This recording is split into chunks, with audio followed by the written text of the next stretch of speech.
Zdravím vás, chalani, sme v Trnave, videli sme veľmi dobrý zápas, mne osobne sa páčil, šampión Andrzej Piešťany sa vytrápil, ale vyhral 4-2 nad Hurom z Budmerice. Gratulujem ku výhre, vám gratulujem k veľmi dobrému výkonu. Môže zhodnotiť zo strany Piešťan? V podstate povedal si takisto, že veľmi dobrý hokej, z mojej strany takisto veľmi dobrý hokej na obidvoch stranách, akože bolo to nervózne na začiatku, boli tam nejaké strkačky, nejaké veci také. Zo pár faulov, možno zbytočných, ale chalani ukázali, že ten hokej hrať vedia, majú tam šikovných hráčov.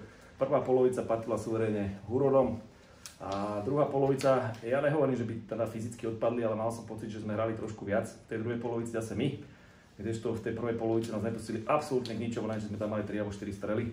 Takže myslím si, že zaslúžene vyhrávali po prvej tretine a my sme sa báli o výsledok, ale chvála Bohu teda my sa vieme zomknúť a Marek už tam nepustil nič a dali sme 4 góly, vyhrali sme. Pokiaľ by sme hrali na jednu tretinu, tak šampión je oskalpovaný? No, ak si dobre pamätám, tak to nebolo, že jedna tretina, ale to bolo 30 minút, ktorých sme dokázali nad majstrami viesť 2-0. Takže o toto viacej mrzí, že sme aspoň ten bodík nedokázali dotiahnuť do víťazného konca, ale tak ukázalo sa, že tí chalani sú fyzicky niekde inde a dokázať takýto zápas hrať od 10 ľuďov je akože klobúk dole. A tie skúsenosti sú tiež niekde úplne inde, tí chalani hrávajú dlhé roky spolu, takže tam sa to pekne ukázalo. Škoda, zápas veľmi dobrý. No. Toto nie sú tí Huroni, ktorí ste zdolali minulý rok všakže? Určite nie, ako je vidieť, že aj chalani posilnili. Tí hráči sú tam naozaj šikovní, vedia si to hodiť, vedia vystreliť. Ako ja si myslím, že pokiaľ udržia toto tempo a takúto hru, tak ja si myslím, že môžu byť naozaj dneska, alebo tento rok úplne niekde ako milí. Videli sme, že šampión potreboval zapnúť na vyššie obrátky, mal tam nejaké presilovky, ale vy ste celkom dobre hrali ináč aj v defenzíve. Ďakujeme, no my sme odišli fyzicky, to bolo proste vidno, že jeden chalan zlomená ruka, druhý si zabudol korčule, v pondelok nás bolo 16, ktorí sme mali nastúpiť a dneska sme prišli 10,5. No, bez korčuly sa hokej hrá ťažko, takže čo som viac povedať. Plus tá zlomená ruka, no tam ma mrzí veľmi, ale uvidíme, no snad sa do toho dostaneš. Dostal zápas? Dostal bombu a pukom. palce pošli. To nebol zavinený faul. Nie, ale nemôžem povedať tam, že dneska neboli absolútne žiadne zákernosti, možno tej strkanice, a to hokeju patrí, boli nervózni, však sú majstri, hej, takže to nie sú zvyknutí prehrávať. A videli sme tam súboje chlap na chlapa, proste férové, dobré súboje, to je súčasť hokeja.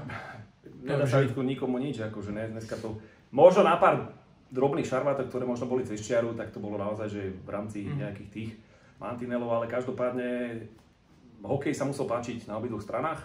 A to, čo v podstate povedal túto kolega, no my sme začali tak, ako sme prišli na rozcvičku, čiže veľmi zle.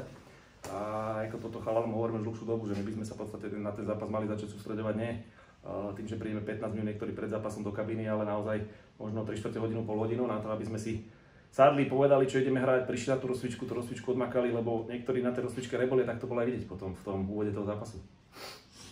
Z vašej strany viedli ste 2-0, vám tam chýba niečo, lebo toto sme videli vo viacerých zápasoch, že viete dávať góly, viete viesť zápase, ale ako vy sa potrebujete asi naučiť vyhrávať veľké zápasy.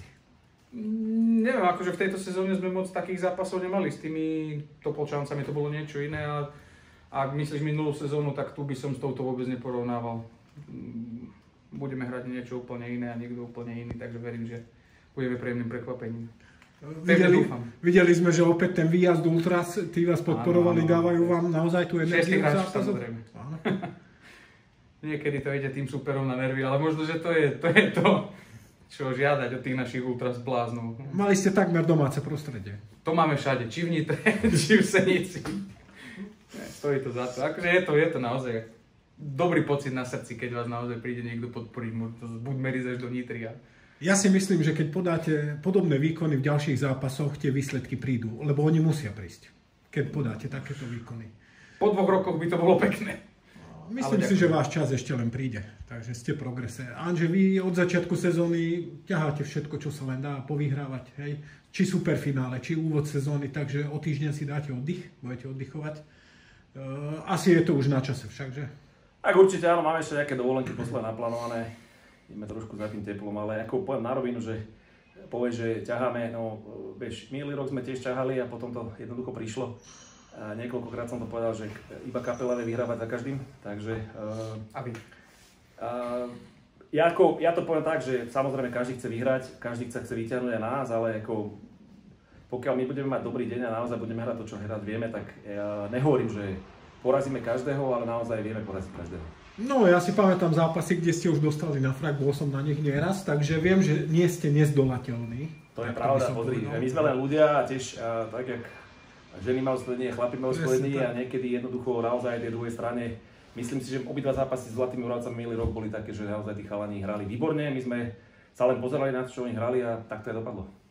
Potvrdilo sa to, čo som vravel, že Marek málo kedy dostane viac než 2 góly. Dneska dostal 2, viac ste im nedali. Nevadí.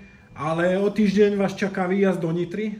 Ešte dáte si ďalší výlet do Nitry, tentokrát proti Nitra Kings. Ďalší ťažký súper pre vás. No, vyskočili nejaké marodky, takže bude to zaujímavé. No pevne verím, že sa chalani dajú dokopy a tak ako s Piešťanmi budeme chcieť potrapiť aj Nitru a verím, že ten bodík príde. Ultras budú s vami v Nitre? Určite tí prišli aj do Washingtonu s nami. Ďakujem vám za vaše slová, chalani. Ešte raz oba týmy, super zápas, musel sa páčiť divákom a držím palce obom týpom.